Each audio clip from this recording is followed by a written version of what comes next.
En esta presentación veremos cuáles son las principales dinámicas demográficas que han producido lo que es la población peruana de hoy en día.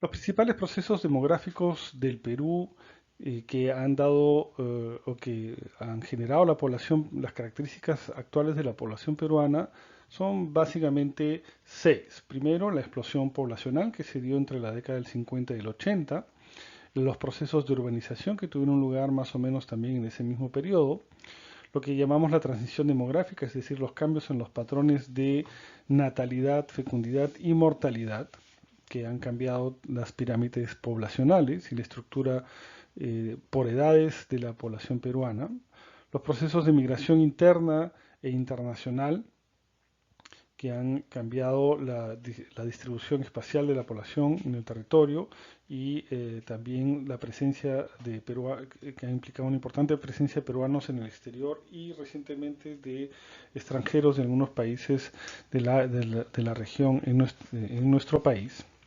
particularmente la gente que viene de Venezuela.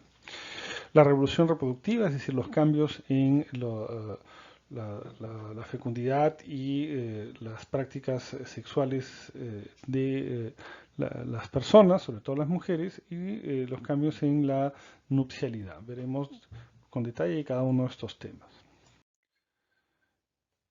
En primer lugar, ¿cuáles son las características del proceso de crecimiento poblacional y urbanización? Entre 1940 y el 2017, entre estos dos momentos censales, la población peruana pasó de 7 millones a 31 millones de habitantes. En un primer momento, entre 1940 y la década de los 70, el crecimiento de la población fue bastante rápido y acelerado, llegando hasta tasas de crecimiento de 2,8% promedio anual entre los censos. Desde los 70 en adelante, el crecimiento poblacional ha venido siendo un poco más lento eh, y ahora estamos en una tasa de crecimiento promedio anual de 1%. A pesar de eso, como ustedes pueden ver, la población peruana en un lapso de 60 de 70 años, casi 80 años, se ha casi multiplicado un poco más de por 4, ¿no? Se ha multiplicado casi más de 4 veces. Este crecimiento ha implicado sobre todo un crecimiento de la población en las ciudades o una migración del campo a la ciudad. En la década de los 40, la población peruana era todavía predominantemente rural. En la década de los 60 era casi mitad-mitad. Es a partir de la década de los 70 que la población peruana se convierte en una población básicamente rural, creciendo rápidamente la población urbana. La población rural se mantiene más o menos en niveles similares, entre 6, 7 millones de habitantes, creciendo un poco entre el 81 y el 2007, pero entre el último periodo intercensal lo que vemos por primera vez es un decrecimiento en términos absolutos de la población rural que llega a ser más o menos 20% de la población peruana, ¿no? En este gráfico podemos ver cómo ha crecido el porcentaje de población urbana. Éramos un país todavía predominantemente rural hasta la década de los 60. A partir de la década de los 70 somos un país predominantemente urbano. Eh, este crecimiento urbano se ha estado concentrado en los últimos años en algunas provincias del país, ¿no? Podemos ver que las provincias que más han crecido en el último periodo intercensal han sido provincias como Huamanga, como San Román, donde está la ciudad de Juliaca, Ica, este, eh, Cusco y Arequipa. Es decir, es un crecimiento de poblacional urbano, sobre todo en ciudades de provincias y de la sierra.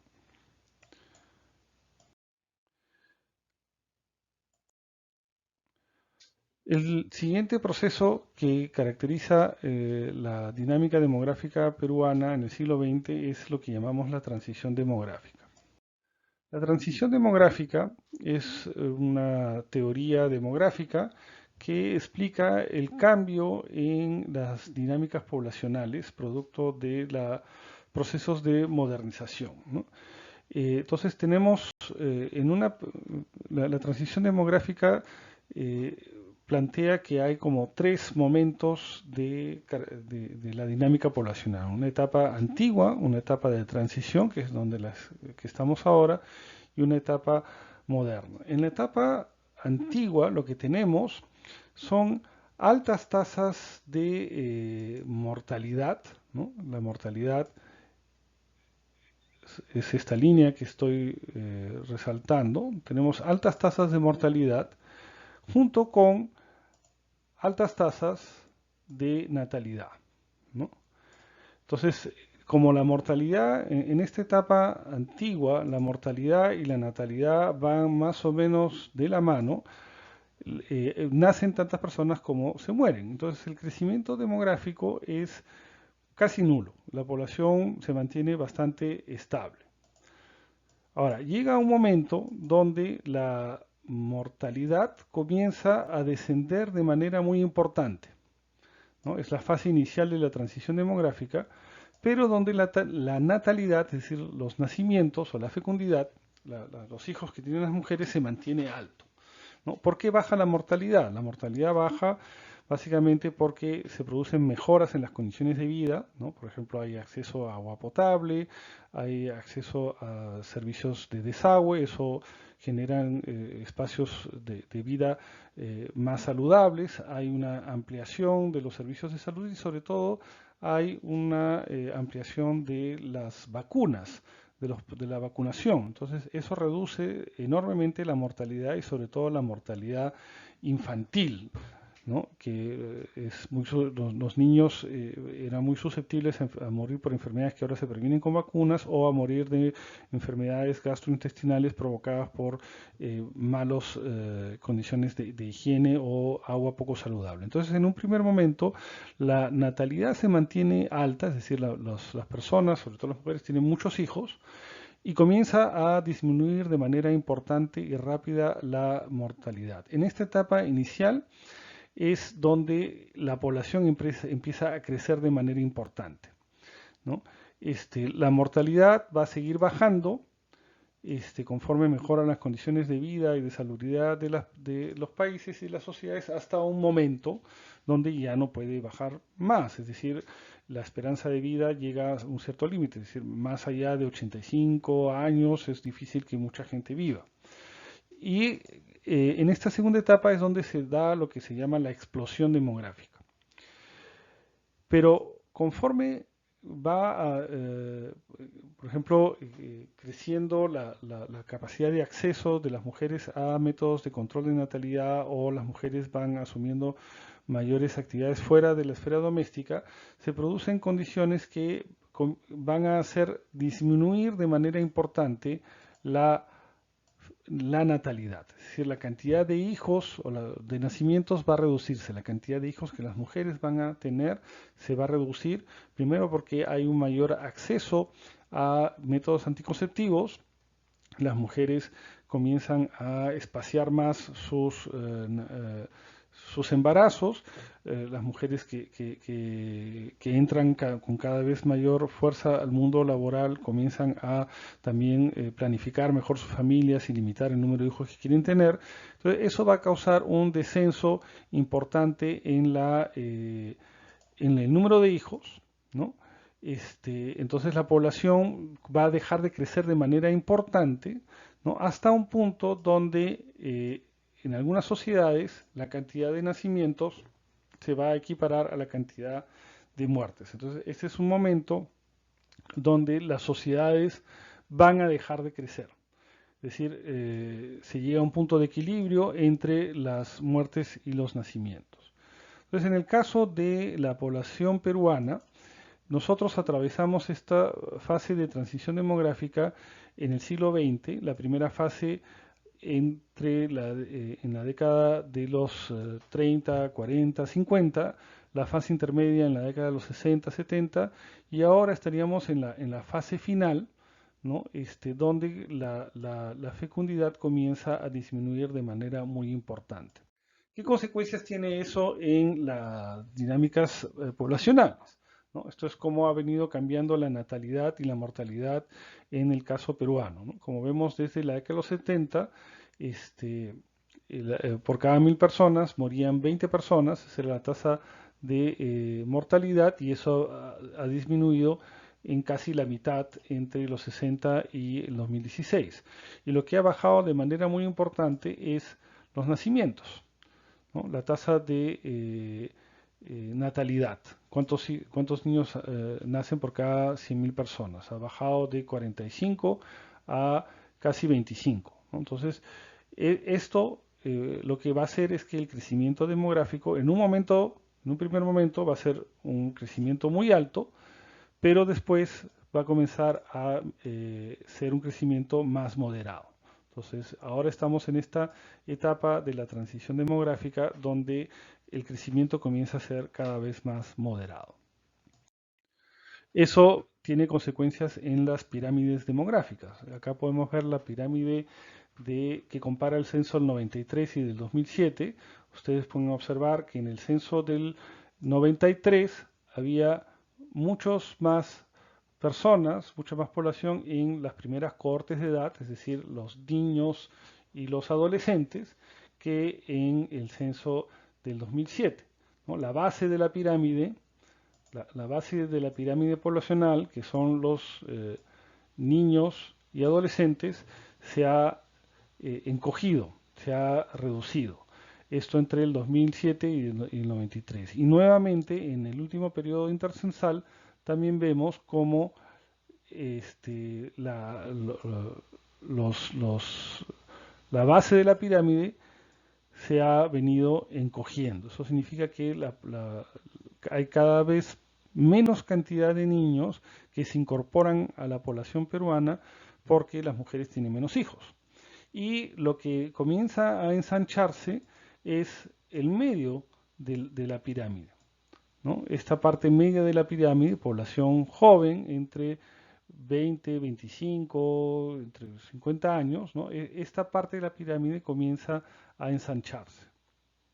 Esto es este cambio, ¿no? Es lo que se está llamando la transición demográfica y está provocado por estos dos procesos, una disminución de la mortalidad y también una disminución de la natalidad y de la fecundidad, es decir, las mujeres comienzan a tener menos hijos, ¿no? ¿Qué consecuencias tiene esto?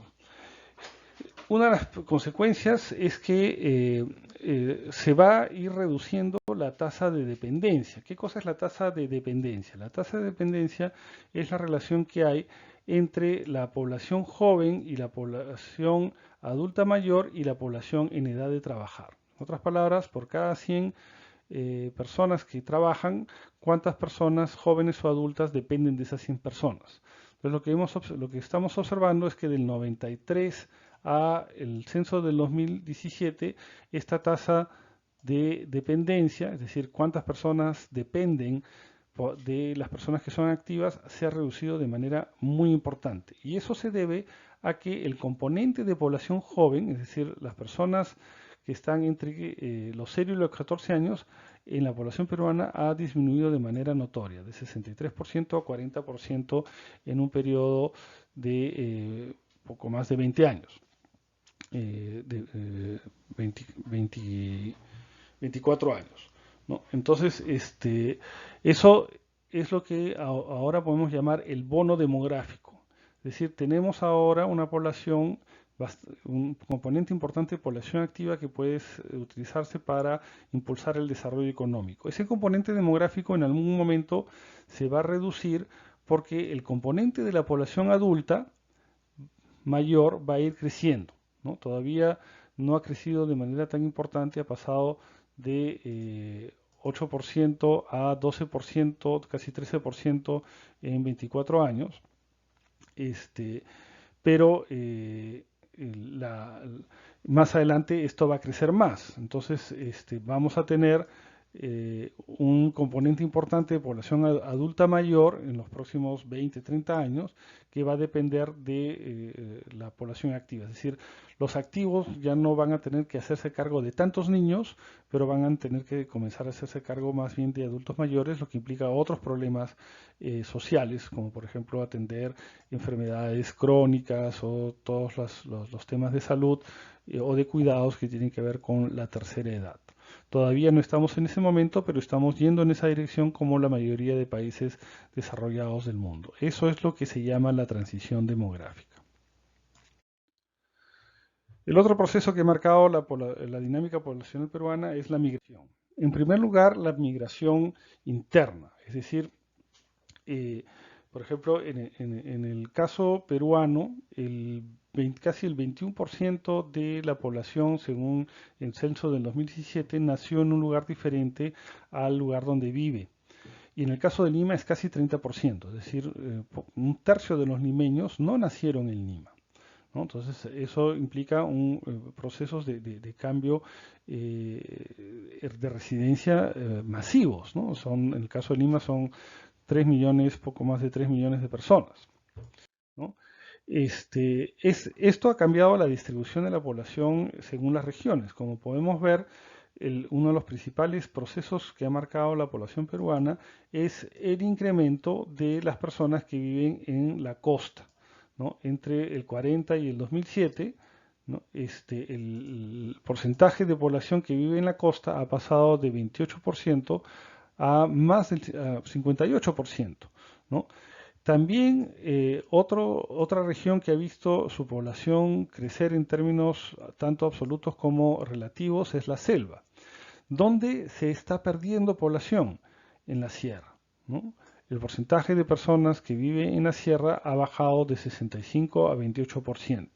Entonces, es la sierra la que ha venido perdiendo peso demográfico a favor de la costa y de la selva en los últimos 70 años.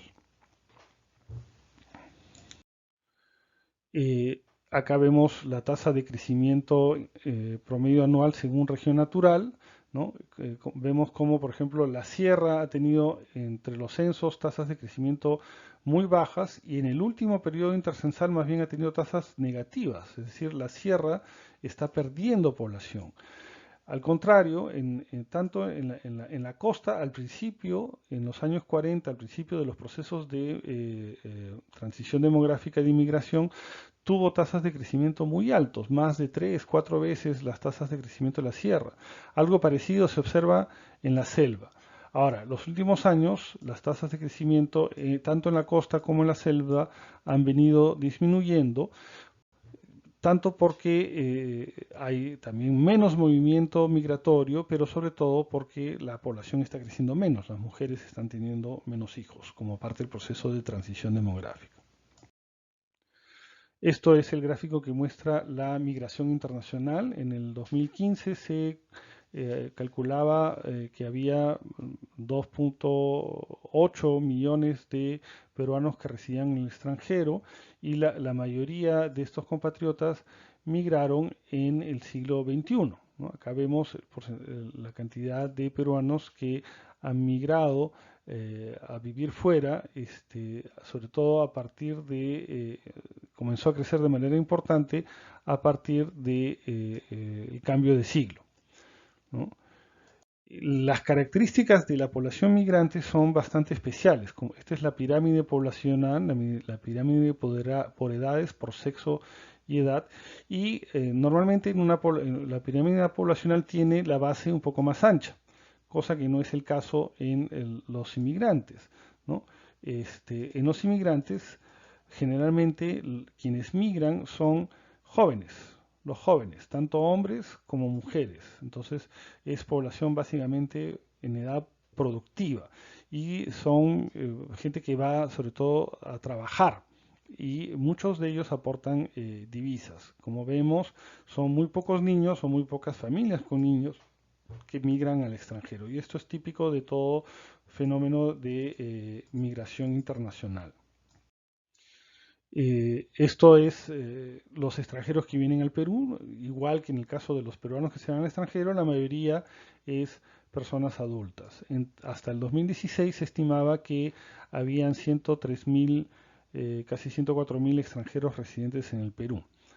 Pero eso ha cambiado en los últimos años, sobre todo a raíz de la migración venezolana, ¿no? Hasta septiembre del 2018 se estimaba que el saldo neto migratorio de venezolanos que se habían instalado en el Perú era de más de medio millón de personas. En la actualidad se estima que puede llegar más o menos a 800.000 personas. Y esto es un impacto enorme, es una de las migraciones internacionales que han venido al Perú más importantes de los últimos tiempos, quizá una de las más importantes de la historia peruana, ¿no?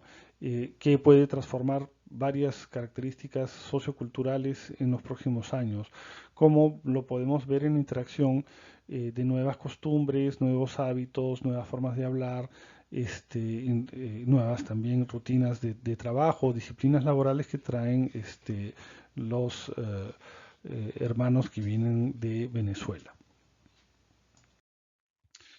Y finalmente, otro elemento central que está a la base de los cambios demográficos es las dinámicas de reproducción, las prácticas reproductivas, la nupcialidad y la sexualidad. Al final de cuentas, si una población crece o disminuye es porque las mujeres tienen más o menos hijos y eso es porque tienen parejas o se planifican sus embarazos, controlan su fecundidad y todo eso tiene que ver obviamente con la vida sexual de los seres humanos.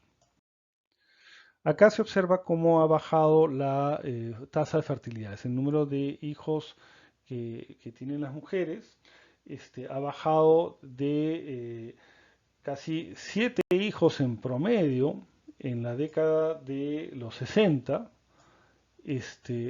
a menos de 2,5 en la actualidad. O sea, nos estamos aproximando a tasas de fecundidad cercanas a 2 hijos por mujer. Es decir, en un lapso de 60 años, perdón, de 55 años, ahora ya casi 60 años, la cantidad de hijos que tienen las mujeres en promedio ha disminuido de manera importantísima, lo que explica por qué la población peruana crece a un ritmo mucho menor que en el pasado, ¿no? Esto tiene desigualdades a nivel de zonas de residencia. Las mujeres en zonas urbanas tienen en promedio menos hijos que las mujeres, que en zonas rurales y los grupos más jóvenes, por ejemplo las mujeres entre eh, eh, 25 y 29 años, tienen poco más de un hijo por mujer, ¿no? Es decir, las prácticas reproductivas comienzan también a cambiar en las generaciones más actuales. Esto es porcentaje de madres adolescentes o niñas y madres adolescentes. En el caso peruano, el porcentaje de madres adolescentes entre 15 y 19 años es de 10%. Es decir, 10% de las mujeres de menos de 20 años son madres. En el caso de las mujeres menores a los 15 años es 0,6, es bajo, pero hay ciertos lugares donde es particularmente alto, ¿no? Por ejemplo, en departamentos como Ucayali o Loreto, cerca del 20% de las mujeres adolescentes son madres, y hay más del 2% de las niñas entre 12 y 14 años que son madres. Entonces, estos son problemas que hay que enfrentar, ¿no? Sobre todo el tema de las niñas, que son madres, pero también en gran medida el tema de las adolescentes que son madres, porque muchas veces esta maternidad implica dejar la escuela o proyectos personales de empoderamiento personal. Entonces, y la reproducción de prácticas patriarcales y machistas. Entonces, esto es un problema importante que debemos afrontar todavía en el Perú de hoy en día. Los cambios en la fecundidad tienen que ver con el uso de métodos anticonceptivos. Cerca del 54% de las mujeres unidas, ¿no? Las mujeres unidas son las mujeres que tienen una pareja más o menos estable. eh, Acá este dato se mide para las mujeres que se llama mujeres en edad fértil, que son entre los 15 y 49 años. Cerca del 54% de las mujeres unidas en edad fértil usan un método anticonceptivo moderno. Esto ha aumentado un poco entre el 2012 y el 2017. Todavía hay mujeres que usan métodos tradicionales. Cuando hablamos de métodos modernos, básicamente se habla de métodos hormonales, ¿no? Píldoras, inyecciones o dispositivos intrauterinos o preservativos. Cuando hablamos de métodos tradicionales, hablamos de métodos del ritmo, del calendario, etcétera. Pero todavía hay un cuarto de las mujeres, casi 25% de las mujeres unidas que no usan ningún método anticonceptivo. El porcentaje de uso de métodos anticonceptivos se incrementó sobre todo durante la década de los 90, ¿no? Se observa acá un incremento importante en el uso, y eso tiene que ver con políticas públicas que se adoptaron en esa década, ¿no? Durante el gobierno de Fujimori se incrementó de manera importante el uso de métodos anticonceptivos modernos entre las mujeres, y ese porcentaje se ha mantenido relativamente estable en los últimos años, alrededor de 50-54%, ¿no? De mujeres unidas que usan métodos anticonceptivos modernos. En la actualidad, la nupcialidad también ha cambiado. Las mujeres unidas, las mujeres en edad fértil, eh, la mayoría son convivientes, ¿no? Hay cerca del 37% de las mujeres en el 2017 en edad fértil convivían con su pareja. Había otro 19% que estaba casada, ¿no? Entonces tenemos 50 y, casi 56%, casi 50, sí, alrededor de 56% de las mujeres en edad fértil que tienen una pareja, ya sea casada o conviviente, pero todavía cerca de un tercio son solteras, ¿no? Observamos que la tendencia es a la convivencia, mientras que el matrimonio tiende una tendencia decreciente. Entre el 2012 y el 2017, en un lapso de 5 años, el porcentaje de mujeres que se casan ha disminuido casi poco más de 3%. Acá tenemos la edad en que las mujeres se unen, es decir, se unen a una pareja más o menos estable, es la edad mediana.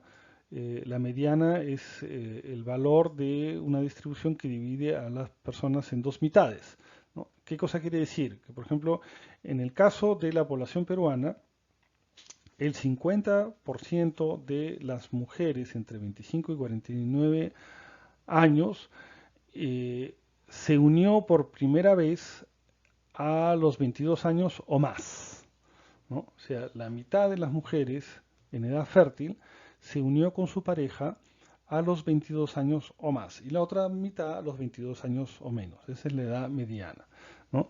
Esa edad es menor en zonas rurales. Eso quiere decir que las mujeres en zonas rurales comienzan a convivir con su pareja más jóvenes que las mujeres en zonas urbanas, y en Lima las mujeres esperan más tiempo, casi hasta los 24 años, para convivir con una pareja. Entonces, cuanto más se retrasa la convivencia con una pareja, también más se retrasa decisiones que tienen que ver con la vida familiar, como la de tener hijos. Y eso es parte de los procesos de transición demográfica. Acá tenemos la edad mediana de la primera relación sexual. En el caso peruano, el 50% de las mujeres tuvieron su primera relación sexual alrededor de los 18,5 años o menos, y la otra mitad alrededor de los 18 años o más. Y como se observa, hay varios cambios a nivel tanto de área de residencia como región natural. Las mujeres en zonas urbanas esperan más tiempo, casi un año más, antes de tener su primera relación sexual que las mujeres en zonas rurales. En Lima también, en Lima metropolitana, las mujeres esperan un poco más de tiempo antes de tener su primera relación sexual que en regiones como la selva, donde lo tienen a una edad bastante temprana. El retraso de las relaciones sexuales está asociado con la educación. Cuanto mayor es el nivel educativo, mayores son las oportunidades de educación que tienen las mujeres, más tarde comienzan a tener relaciones sexuales, ¿no? Entonces ustedes pueden ver que las mujeres que no tienen ningún nivel de educación, la edad mediana de inicio de las relaciones sexuales es de 16,8 años. Las mujeres que tienen educación superior es casi 3 años más. Entonces el retraso en las decisiones reproductivas está asociado también con mayores niveles de educación. Mayores niveles de educación dan más control a las mujeres en sus decisiones reproductivas. Para terminar, algunos datos sobre el comportamiento sexual de adolescentes en secundaria. Estos son datos que de una encuesta del 2010 entre alumnos de segundo a cuarto de secundaria. Y como podemos observar, casi el 20% de los estudiantes de estos años han tenido ya relaciones sexuales. En el caso de los varones es más del doble que en el caso de las mujeres, ¿no? Eh, Entre aquellos estudiantes que tuvieron relaciones sexuales alguna vez, los que tuvieron su primera relación sexual antes de los 14 años es el 46%, es decir, de los que tuvieron relaciones, casi, o sea, un poquito menos de la mitad lo tuvo antes de los 14 años. Y en el caso de los hombres, es más de la mitad, ¿no? Entre los que han tenido relaciones sexuales, 9% lo ha hecho con más de dos parejas, con dos parejas o más. Es mucho mayor en el caso de los varones que en el caso de las mujeres, es decir, la actividad sexual es mucho más intensa, tienen más parejas los hombres que las mujeres. Este, el 64% de las personas que tuvieron relaciones sexuales de estos adolescentes usaron algún método anticonceptivo, especialmente el condón. Eso significa que hay, eh, sobre todo en el caso de las mujeres, casi 40% de mujeres que en su relación sexual, recuerden, son mujeres adolescentes en colegio, no tuvieron ninguna precaución, como el uso de un preservativo. Este, Acá hay otro 41% que usaron otro método, pero ese otro método por lo general son métodos tradicionales, y todos sabemos que en el caso de los adolescentes el preservativo no solamente es un método de planificación familiar, sino es un método de prevención de enfermedades de transmisión sexual. Entonces, vemos que entre los adolescentes, por lo menos hasta el 2010, había casi poco más de 35% o 35% de hombres y casi 40% de mujeres que eh, corrían riesgos de tener enfermedades de transmisión sexual al momento de tener relaciones sexuales.